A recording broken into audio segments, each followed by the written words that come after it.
বাবা, কি করছো বাবা? কি করছো? কি করছো মা? হ্যাঁ, কি করছো বাবা?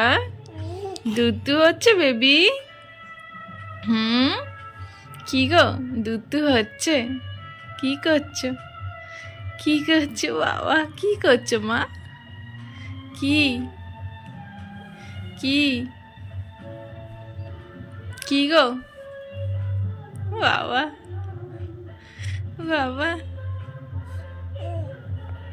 কি মা? এটা কি তুমি জানো? এটা জানো তুমি কি? এটা কি জানো?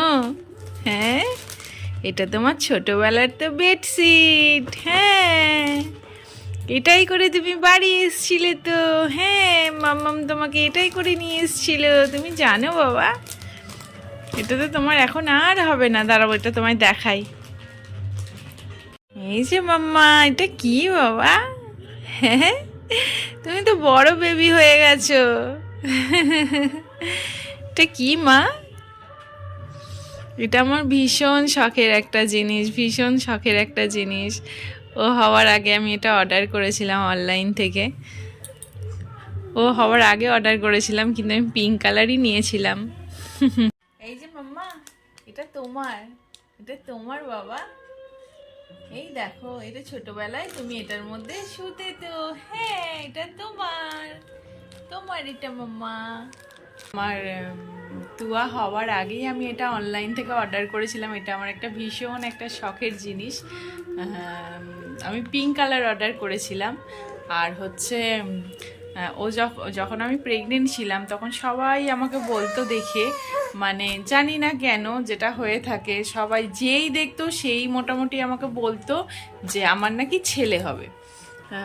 যেটা আর কি হয়ে থাকে, সবাই আর কি একটু বেশি মানে এক্সট্রা পাকামো যেটাকে বলে। যে দেখতো সেই আমাকে বলতো তোর ছেলে হবে, ছেলে হবে, ছেলে হবে। তো যাই হোক, সবার মুখে মোটামুটি ঝামা ঘষে দিয়ে আমার রাজকন্যা চলে এসছে। সেটা আমি ভীষণ হ্যাপি, কারণ আমি একমাত্র ভগবানের কাছে চেয়েছিলাম যেন আমার একটা মানে মেয়ে হয়। এই কারণে, কারণ ছেলে মেয়েটা আমার কাছে কোনো ম্যাটার ছিল না, ছিল একটা সুস্থ সন্তানের। কারণ যে যখন মানে মা হতে চলেছে, বা যারা মা হতে যাচ্ছ, নিউ মম, তাদের সব সময় ভগবানের কাছে একটাই প্রে করবে যেন একটা সুস্থ সন্তান হয়। ছেলে বা মেয়ে এটা বড় কথা না, বা এটা কোনো ম্যাটার করেও না। ছেলে হোক মেয়ে হোক, মায়ের কাছে দুটোই একদমই সমান। এখন আমার মনে হয় কেউ এগুলো নিয়ে অত মাথা ঘামায় না। তো আমার ভীষণ ইচ্ছা ছিল আমার একটা মেয়ে হোক, আমি সুন্দর সুন্দর করে সাজাবো, গোছাবো, চুল বাঁধবো, মানে আরও এক্সেপ্ট অনেক কিছু ইচ্ছা থাকে, তোমরা সবাই জানো। তাই জন্যে আমি সবসময় চাইতাম আমার যেন একটা মেয়ে হোক। তাই সবার মুখে জামা ঘষি দিয়ে আমার মেয়ে চলে এসছে। আমি ভীষণ ভীষণ ভীষণ হ্যাপি। আজকে এখানে আমি মাম্মার দুটো মানে বাস্কেট, এইটা একটা বাস্কেট, আর ওর কিছু এখানে মেডিসিন, তারপরে আরও ওর সমস্ত জিনিসপত্র সবগুলো নিয়ে এখানে বসেছি। সব কিছু আমি ভাবলাম আজকে একটুখানি গুছিয়ে নেব, কারণ ওর শীতের অনেক কিছু টুকটাক করে অনেক কিছু ওর কেনা হয়েছে, যেগুলো মানে রাখার জায়গা হচ্ছে না।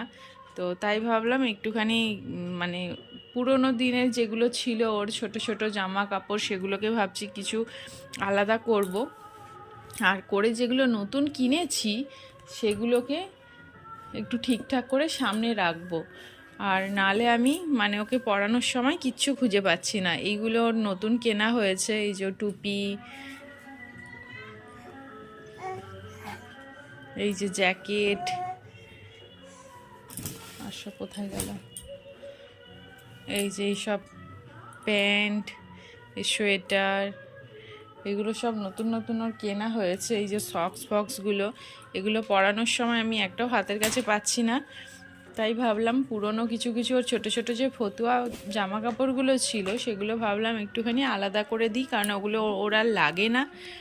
তো শুধু শুধু এক জায়গায় রেখে অনেক জমা হয়ে যাচ্ছে, তাই জন্য আজকে এইগুলো নিয়ে একটু গোছাবো, সেটাই তোমাদের সাথে শেয়ার করব। তো চলো, মাম্মার টুকটাক জামা কাপড় কী কী আমি মানে আলাদা করে দিচ্ছি আর কি কি হাতের কাছে রাখছি, সেটাই চলো আজকে তোমাদেরকে দেখাবো। কি গোছাবো, আমার গোছানোর আগে আমার মেয়ে মোটামুটি শুরু করে দিয়েছে জিনিসপত্র গোছানো। এই যে দেখো সব কিছুটা নিয়ে এবার ও ধরে টানবে আর এই করবে, আমাকে গোছাতে দেবে না। যে এই দেখো নিয়ে সব উল্টাচ্ছে, মাম্মা লেগে যাবে বাবা। আজকে মোটামুটি তুয়ার সমস্ত জামা কাপড় নিয়ে আমি তো বসেছি গোছাবো বলে। তো জানি না আমি কতদূর কি গুছিয়ে উঠতে পারবো, সেটা তোমরা আশা করি দেখতেই পাচ্ছ। প্রত্যেকটা জামা কাপড় ধরে টানছে, মানে ও ধরবে, ও নেবে, ও পারলে ওই গুছিয়ে নেবে, নিজেরটা নিজে একাই গুছিয়ে নেবে। তো ওর এরকম একটা ব্যাপার। তো চলো শুরু তো করে দিয়েছি, জানি না কতদূর কি করতে পারবো। আরও একটা কথা, যেটা হচ্ছে আমি এখন টুকটাক সবাইকেই বারণ করি যে ওর জামা কাপড় আর কিনতে না, বা আমরাও বেরালে আর জামা কাপড় কিনবো না। কিন্তু সত্যি কথা বলতে বাইরে বেরোলে বাচ্চাদের জামাগুলো দেখতে এতই ভালো লাগে যে যেন আকর্ষণ করে, যে না ভালো লাগছে কিনে নিই। এই করে করে ওর অনেক জামা কাপড় কেনা হয়ে যাচ্ছে। তো জামা কাপড় কেনা হয়ে যাচ্ছে সেটা কম বেশি খারাপ বা ভালো লাগা সেটা বলছি না, কারণ জামাগুলো আমি কখন পরাবো বুঝে উঠতে পারছি না। যে জামাগুলো হঠাৎ করে যখন পরাতে যাই দেখি ছোট হয়ে গেছে। এরকমই কিছু জিনিস, যেমন ও যখন হয়েছিল তখন অনেক জামা কাপড় আমরাও কিনেছি বা সবাই টুকটাক দিয়েছে যারা ওকে দেখতে এসেছিলো বা আমাদের রিলেটিভ। যখন ওকে যেই জামাটা দিয়েছে সেটাই ওকে যখন পরাতে গেছি তখন দেখলাম ওর থেকে জামাটার সাইজ একটু বড়, তাই ভাবলাম দুদিন পরে পরাবো। তো এই ভেবে জামাটা তুলে রাখলাম, কিন্তু এতই জামা।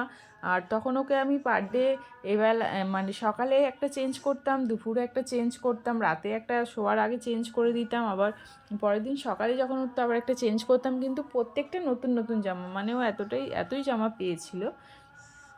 আর যখন ভাবলাম যে না ওই জামাগুলো তো তোলা আছে, দেখি একটুখানি পরাই বলে যখন বের করে পরাতে গেলাম, দেখলাম কি যে জামাগুলো ছোট হয়ে গেছে। মানে বুঝে উঠতে পারতাম না যে কিভাবে মিলিয়ে মিশিয়ে জামাগুলো পরাবো, এই করে করে ছোট হয়ে গেছে। এই যে দেখো এখানে একটা, এই জামাগুলো আমার খুব পছন্দের।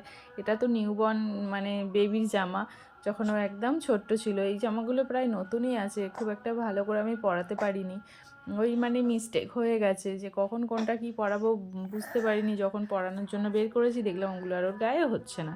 তারপরে যেগুলো হচ্ছে না, যেগুলো পরাতে যাচ্ছি দেখলাম অনেকটা বড় বলে তুলে রাখলাম, সেগুলো আবার পরে দেখলাম সেগুলো ছোট হয়ে গেছে। মানে এইভাবে মিলিয়ে মিশিয়ে জামাগুলো অনেক পরাতেও পারি না।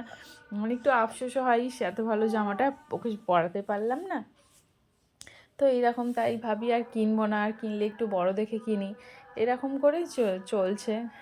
আর ওর যত ছোটোবেলার যত মানে কটনের যেসব ফতুয়া জামা, সেগুলো আমি একটাও কিন্তু ফেলে দিইনি বা ফেলে দেবও না। সমস্তটা আমি এই যে সুন্দর করে সব ভাঁজ করে গুছিয়ে রাখছি, কারণ এগুলো দিয়ে আমি কিছু একটা করার চেষ্টা করব। সেটা যদি তোমরা দেখতে চাও আমাকে জানিও, সেটা তোমাদের সাথে অবশ্যই শেয়ার করব। আর এগুলো আরোই আমি রেখে দেবো একটা স্মৃতি হিসাবে, যখন আমাদের তুয়া বড় হবে তখন ও দেখে ভীষণ খুশি হবে যে এগুলো আমার ছোটোবেলার জামা কাপড়। কারণ এক সময় আমরাও যখন বড় হয়ে আমাদের ছোটোবেলার জামা কাপড় দেখেছিলাম, মানে ভীষণ খুশি হয়েছিলাম, আনন্দ পেয়েছিলাম যে এত ছোটো জামা আমরা পরেছি, এরকম একটা ফিলিংস যাতে ওর মধ্যেও আসে। তাই জন্য এগুলো আমার সুন্দর করে যত্ন করে তুলে রাখা। আর এই যে দেখো এই ধুতিটা, এই ধুতিটা আমি ওর জন্য মানে আর কি বানিয়েছিলাম, কারণ ওকে কৃষ্ণ সাজিয়েছিলাম জন্মাষ্টমীতে। তো তখন ওর জন্য এটা বানিয়েছিলাম, ওর জন্য ধুতি কিনতে গেছিলাম, কিন্তু ধুতিটা ঠিক মনের মতো হয়নি, তাই জন্য এটা আমি বানিয়েছিলাম। আর এখানে দেখো এই ফতুয়াগুলো কটনের, এগুলো ওর মানে কেনা হয়েছিল, কিন্তু এগুলো আর পরানো হয়নি। এগুলো পুরোই নতুন, মানে একদিনও ও গায়ে দেয়নি। এইরকমই আরও কত নতুন নতুন জামা মানে ও গায়েই দেয়নি, সেগুলো সবই তোলা আছে। তো সবই আমি চেষ্টা করব যত্ন করে তুলে রাখার। ও বড় হলে দেখবে, বা আমি কিছু তো একটা কাজে লাগাবো আমি ভেবে রেখেছি। তো সেটাও তোমাদের সাথে শেয়ার করব যদি তোমরা দেখতে চাও। আর এখানে একটা বাস্কেটের মধ্যে আমি ওর সমস্ত রকম মানে শীতের জামা কাপড়গুলো রাখছি, যাতে যখন যেটা পরাবো একদম খুললেই যাতে পেয়ে যাই হাতের কাছে, কারণ ওর অনেক টুকরো টুকরো জামা, তো এখানে ওখানে ঢুকে গেলে সেটা আর আমি মানে পরানোর সময় যেটা খুঁজি সেটা একদমই পাই না। তাই জন্য ওটা আমি একটা জায়গায় রাখছি। আর এখানে দেখো মেয়ে কিন্তু বারবার জামাগুলোকে ঘাঁটছে, যতবার আমি সুন্দর করে গোছাচ্ছি ততবারও টেনে টেনে ঘেটে সব সব টেনে ঘেটে দিচ্ছে।